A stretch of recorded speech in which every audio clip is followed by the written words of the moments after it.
السلام عليكم، ازيكم حبايبي؟ عاملين ايه؟ يا رب تكونوا بخير. عامله لكم وصفه حلوه جدا، فراخ بطريقه حلوه قوي، لا ننقع ولا اي شيء. هنعمل فراخ حلوه جدا، احلى من كنتاكي بكتير، بجد هتعجبكم، سهله وسريعه، وشويه رز حلوين قوي. ان شاء الله الوصفه تعجبكم.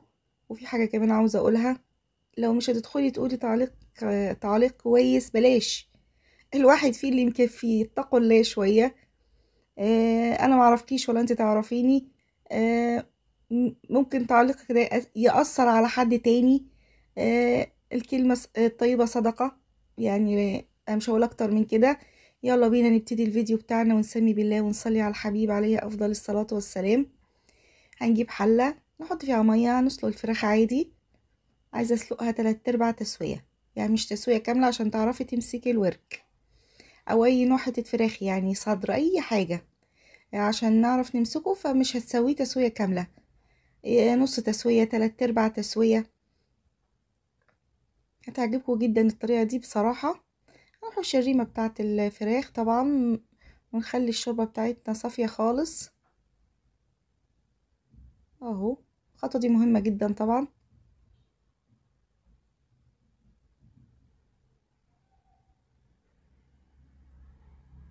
وفي ناس بتدخل تقولي تعليقات وما اعرفهاش برضو، ربنا يكرمهم ويفرح قلبهم بجد. الناس دي حلوة قوي، اللي ما تعرفنيش وبتشوف الوصفة وتعجبها وتدعي لي دعوة حلوة، بصراحة يعني في فرق كبير قوي بين دول ودول، ربنا يهديهم. هيحط مكعبين مرقة، معلقة كبيرة او معلقتين كاري وكركم، الاتنين مع بعض، كاري وكركم خلاص. نحط رشة فلفل اسود، بصلاية حلوة كده، شوية ملح.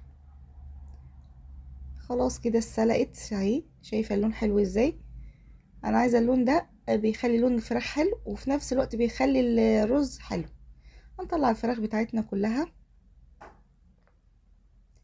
عملت لهم وراك عشان ما يزهقونيش بصراحة.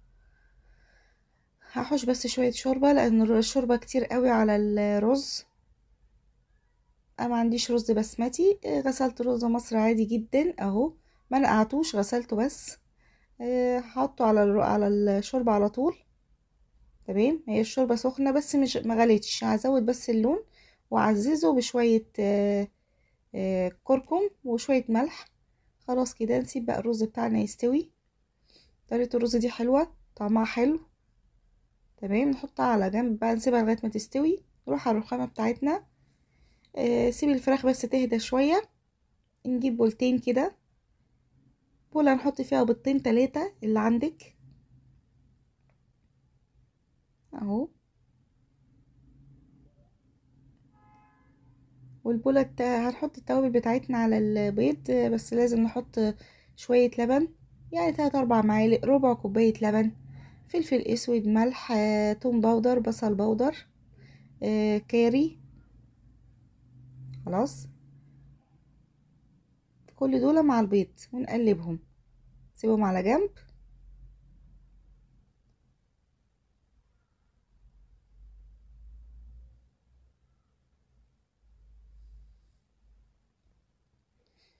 ده التوم باودر كنت ناسياه بس. بصي بقى، هنا هحط في البولة التانية كيس بقسماط. انا دايما لما بعمل بانيه، فراخ اي حاجه ويتبقى مني ما بكبهوش، بحطه في كيس واحطه في التلاجة، حرام. يبقى عندي كميه كبيره، بمصفى كده وانخله ويرجع زي ما بصي شايفه عامل ازاي، كانه لسه معمول. فدايما بشيله خلاص.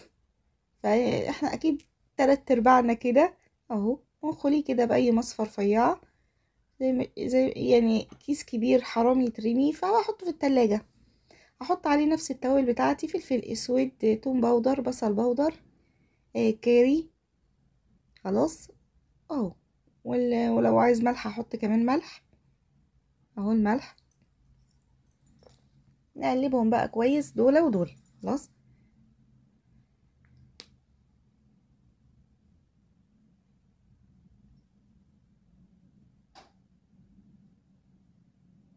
خلاص كده نقلبهم. نبتدي بقى نحط الفراخ بتاعتنا اهي، تحاولي بس تخليها تهدى شويه.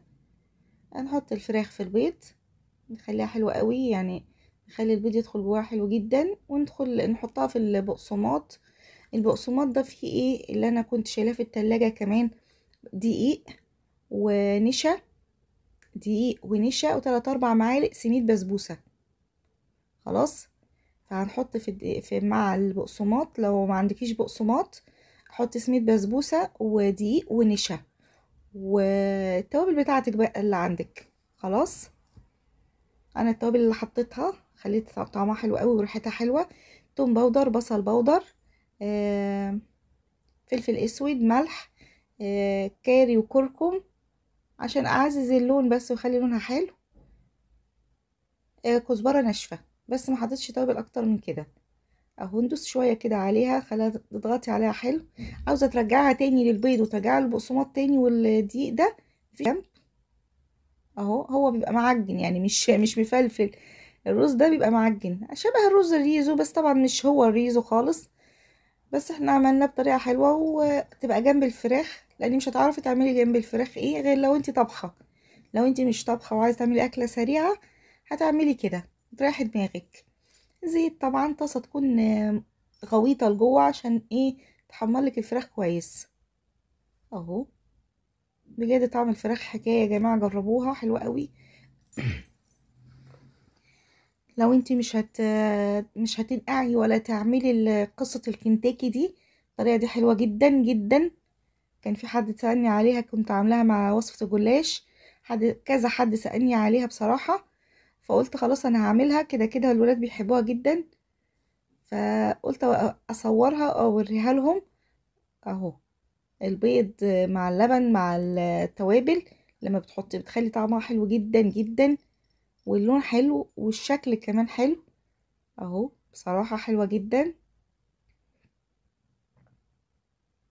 اهو ولونها احلى كمان، بس التصوير لا بجد حلوة جدا، لونها فظيع. حاول نخلي الفراخ حوالين داير كده، نحمرها حلوة قوي. اهو اتحمري، شايفه اللون عامل ازاي؟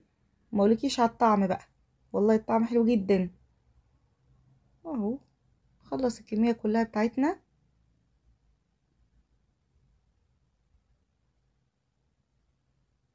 خلاص كده هكمل انا الباقي بقى بعدين. شايفه اللون عامل ازاي؟ شايفه هو يا جماعه تعجبكم؟ هكمل انا الباقي. لا وصفه حلوه وهتعجبكم، والفراخ حلوه جدا طعمها وريحتها. ما تسويهاش جامد عشان تمسكيها براحتك ما تخنقكيش. كملي تسويتها في الزيت، فاهمه قصدي؟ وخلي النار هاديه، ما تخليش النار عاليه قوي. الخطوه دي مهمه. النار جايبه جنبها عيش فينو، وجايبه جنبها شويه مخلل، كاتشب، مايونيز. اتمنى الوصفه تعجبكم وطريقه الحلو وبألف هنا ومع السلامه.